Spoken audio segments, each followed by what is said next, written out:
வாழ்க்கையில நம்ம கிட்ட மட்டும் எதுவுமே இல்லையே, மத்தவங்க கிட்ட மட்டுமே எல்லாம் இருக்கே அப்படின்னு சொல்லி ரொம்ப சோகமா இருக்கீங்களா?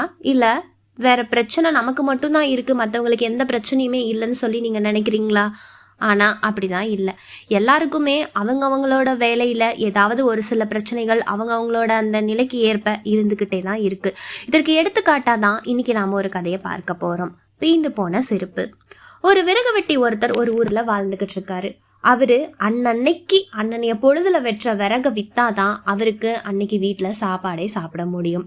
அவரு தான் விற்கிற அந்த ஒரு பணத்துல சாப்பாடு மட்டும்தான் சாப்பிட முடியுமோ தவிர அதுல இருந்து ஒரு பைசா கூட எடுத்து சேர்த்து வைக்க முடியாது.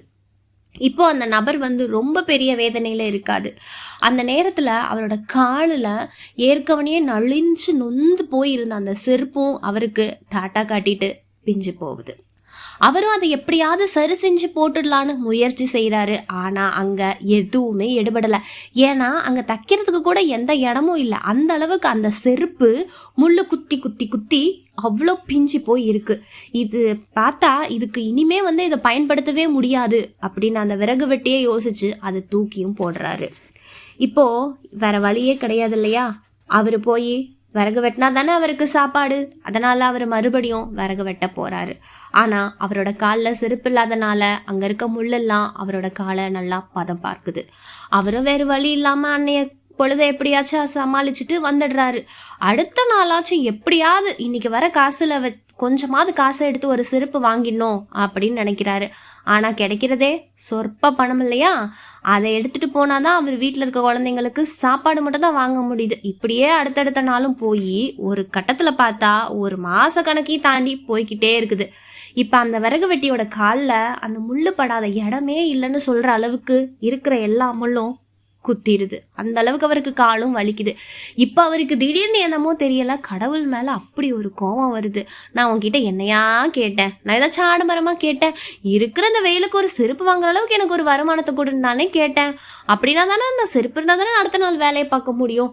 நான் எப்படி ஒரு நாள் நான் வேலைக்கு போகலனாலும் என் குழந்தைங்களாம் யார் சாப்பாடு படுவா? அப்படி இப்படின்னு சொல்லி அவர் கடவுள்கிட்ட கோபத்தில் புலம்பிக்கிட்டே இருக்காரு. எப்படியாச்சும் இன்னைக்கு நம்மளோட மனசுல இருக்கிறதெல்லாம் போய் கோவில் இருக்க கடவுள்கிட்ட போய் கொட்டிடணும்னு நினச்சிட்டு அந்த விறகு வெட்டி கோபமாக கோவிலை நோக்கி போகிறாரு. இப்போ அந்த கோவிலுக்கு வந்த பிறகுதான் அவருக்கு ஒரு பெரிய அதிர்ச்சி காத்திருக்குது. அதாவது என்னன்னா, அப்போ அங்கே போய் பார்க்குறப்போ ஒரு நபர் 2 காலுமே இல்லாமல் கோவில் வாசலில் பிச்சை எடுத்துக்கிட்டு இருக்காது. அப்போ தான் இந்த விறகு வெட்டியோட மனசில் ஒன்று தோணுது. நமக்கு காலில் செருப்பு இல்லைன்னு இங்கே கடவுள்கிட்ட சண்டை போட வந்திருக்கோம். ஆனால் இங்கே இருக்க இந்த நபருக்கு 2 காலுமே இல்லை அப்படின்னு சொல்லி யோசிச்சுட்டு இருக்காரு. அதுக்கப்புறம் தான் அவருக்கு புரியுது, நம்ம கிட்ட இருக்கிற பொருள் நமக்கு சின்னதாகவே இருந்தாலும் அது வேற ஒருத்தருக்கு அதுவே பெரிய விஷயமா இருக்குது அப்படிங்கிறது தான். இப்படி ஒரு விஷயத்த அவர் யோசிச்சுக்கிட்டே என்ன பண்ணுறாருன்னா, இதே நிலைமையில காலில் செருப்பே இல்லாமல் அடுத்த நாள் மறுபடியும் மீண்டும் விறகு வெட்ட போகிறாரு. இப்படியே அவர் வழக்கம் போல் தன்னோட வேலையை செஞ்சுக்கிட்டே இருக்காரு. ஆனால் இப்போ அவரோட காலில் குத்துற முள் அவருக்கு வலிக்கவே இல்லை. எப்படியும் சில நாட்களில் நான் இந்த கஷ்டத்துலேருந்து மீண்டு வந்துடுவேன், நான் அதுக்கு தீவிரமாக முயற்சி பண்ணுவேன் அப்படின்னு சொல்லி அவரை தன்னோட வேலையை அவரை பார்த்துக்கிட்டே இருந்தார்.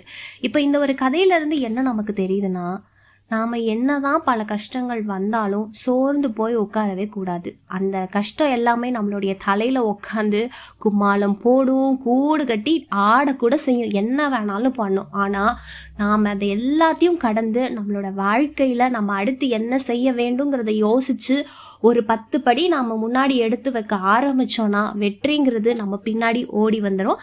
இந்த கதை உங்களுக்கு பிடிச்சிருந்துச்சுன்னா கண்டிப்பாக என்னோட சேனலை லைக் அண்ட் சப்ஸ்கிரைப் பண்ணிவிடுங்க.